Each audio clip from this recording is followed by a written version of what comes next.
پہلے سوال کے اوپر سے جو اذان کا ہے. پہلا جو سوال ہے وہ اذان کے تعلق سے یہ ہے کہ اذان کا اسلام میں کیا کانسیپٹ ہے اور دوسرے مذہب میں کیا اذان کا ذکر ہے. اس کے تعلق سے بنیادی بات ہمیں جاننا چاہیے کہ اذان کے تعلق سے کرناٹک ہائی کورٹ نے ایک ورڈکٹ دیا تھا. کرناٹک ہائی کورٹ نے ایک ورڈکٹ دیا تھا 2018 میں. اس نے یہ بات کہا تھا کہ نوائز پالوشن جب بھی کسی ریلیجن کے طور پر اس پر ہم پابندی لگائیں گے تو وہ سارے ریلیجن پہ اپلائی ہوں، صرف مسلمانوں پر یا اذان کے اوپر اپلائی نہیں ہوگا. جس بات کی مخالفت بعد میں لوگوں نے کرے اور صرف اذان کے لیے اس کو محدود کر دی. یہ بھی ایک بات ہم کو سمجھنے والی بات. ہمارا جو اختلاف ہے ان لوگوں سے کہ آپ اذان کے تعلق سے جو اختلاف کی باتیں کرتے ہیں، جو کہتے ہیں کہ اذان کو بین کرنا چاہیے، یا صرف اذان سے نوائز پولوشن ہوتا ہے. آپ جانتے ہیں کہ بہت سارے جاگرن ہوتے ہیں، نوراتر ہوتی ہے، ٹھیک ہے، گنیش چترتھی ہوتی ہے، درگاشٹمی ہوتی ہے. ان تہواروں میں بھی نوائز پولوشن بہت زیادہ. ہمارے پاس ایسا کوئی ڈاٹا موجود نہیں ہے جو یہ بات کہتا ہو کہ اذان سے نوائز پولوشن ہو رہا ہے یا نہیں ہو رہا ہے. یہ بات کرنا ہی illogical ہے. دوسری بات ہے کہ نوائز پولوشن کا جو رول آیا تھا 2000 میں، اس میں جو فرسٹ والا جو پوائنٹ تھا اس میں یہ تھا کہ لاؤڈ اسپیکر کا یوز پرمیشن لے کر کیا جا سکتا ہے. چاہے وہ کسی بھی ریلیجن کے لوگ ہیں، وہ لاؤڈ اسپیکر کا استعمال کر سکتے ہیں پرمیشن لے کر. اس کی تو پوری اجازت ہے کیا ہمارے پاس. تو ہمیں اگر اذان کے تعلق سے پرمیشن لینا ہے تو گورنمنٹ سے پرمیشن لے کے اذان کے تعلق سے اپنی چیزوں کو لے کر چل سکتے ہیں. ساؤنڈ اس کا لاؤڈ اسپیکر کا ہم کم کر کے اپنی بات کو لوگوں تک پہنچا سکتے ہیں. اس رول 5A کے سیکنڈ جو پوائنٹ اس میں آتا ہے یہ ہارن بجانا بھی منع ہے. لیکن آپ دیکھتے ہیں کہ ہارن بھی بہت زور شور سے لوگ بجاتے ہیں، تو اس کے اوپر بھی کوئی پابندی نہیں لگتی. اس کے علاوہ تیسری چیز جو آتی ہے وہ ہے فائر کریکرز، یعنی جو پٹاخے پھوڑتے ہیں. آپ جانتے ہیں کہ دیوالی کے موقع پر یا دوسرے جو تہوار ہوتے ہیں اس موقع پر کتنے زیادہ آتش بازیاں کی جاتی ہے، پٹاخے پھوڑے جاتے ہیں، فائر کریکرز کو جلایا جاتا ہے. ہم کہتے ہیں نوائز پولوشن سب سے زیادہ اس میں ہوتا ہے.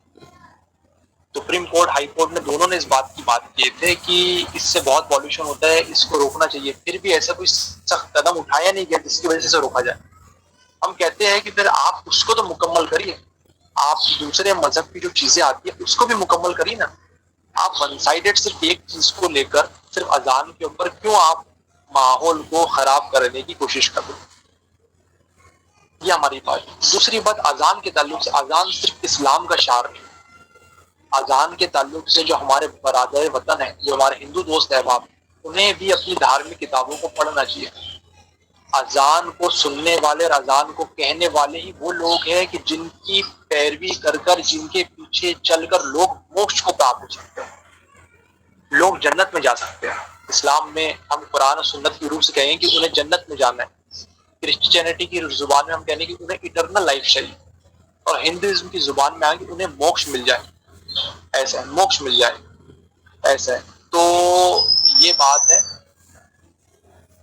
کیمرہ میرے بھائی آف کر دے، ساتھی کیمرہ اسپیکر دو.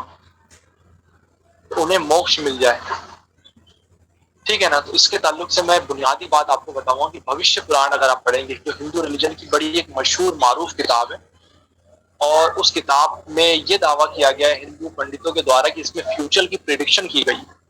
آپ اگر بھوشیہ پران پڑھیں گے تو پرو 3 کھنڈ 3 ادھیائے 3 شلوک 25 26 27 اور ادھیائے 1، ان دونوں جگہ پر ایک بات بتائی گئی ہے. وہ میں آپ کو شلوک پڑھ کے بتا رہا ہوں، اس کے بعد میں اس کو آپ کو ایکسپلین کروں گا. اس میں لنگ چھیدی شکھائین شمشودھاری سدش اچ لاپی سرو بخشی بھشینتی جنیگم مسلنیو سنسمار تسمان مسلمنتو محمد اتی خیاتی نام. اس کا ترجمہ، اس کا ٹرانسلیشن یہ ایک پشاچ نر جنم لے گا مرستل میں، یعنی ریگستان میں، جو محمد صلی اللہ علیہ وسلم نے سعودی عرب کی زمین میں حجاز میں مکہ مدینہ میں آپ نے جنم لیا تھا. جس کی شکھا نہیں ہوں گی، یعنی ان کی چوٹی نہیں ہوگی، ان کی چوٹی نہیں ہوں گی لیکن ان کی داڑھی ہوں گی. چوٹی ہونا یہ غیر اسلامی ہے، تو ان کی چوٹی نہیں ہوں گی، ان کی داڑھی ہوں گی.